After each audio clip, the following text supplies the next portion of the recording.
ความรักที่เคยปักใจแน่แน่ข้าหมดสิ้นแล้วหากเคยสุขสมอุราต้องทนสะอื้นปวดใจน้ำตาจนไหลอาบหน้าดังฟ้าผ่าลงกลางใจสองเฮาเคยหวังจะเดินร่วมทางคู่กันหวังสร้างความฝันนั้นให้เป็นจริงดังไม้อายเลยสะท้อนอ่อนสวง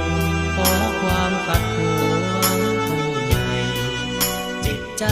ซ้ำใจลืมอายมีบุญน้อยโดยสักฝากความรักแก่ไผก็ขัดสนหัวใจตื่นตันด้วยมีแต่มารพาจนจึงจำต้องหลีกตนหลีกทางน้องไป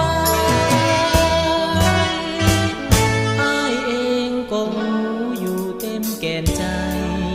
ได้ดี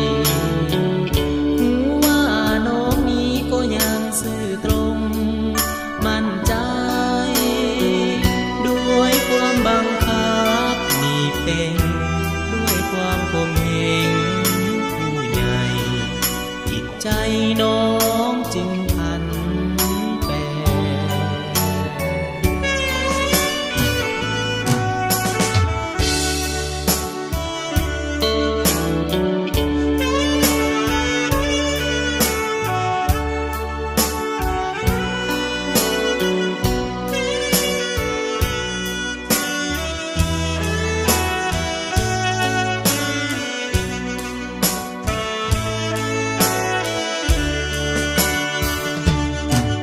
อายมีบุญน้อ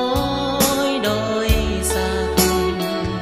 ฝากความรักแก่ไผก็ขัดสน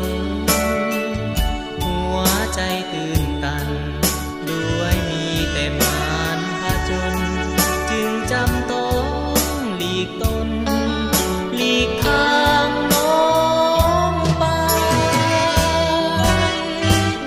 อ้ายเองก็รู้อยู่เต็มแก่นใจได้ดีรู้ว่าน้องนี้ก็ยังซื่อตรงมั่นใจด้วยความบังคับนี่เป็นด้วยความคมเหงผู้ใหญ่จิตใจน้อง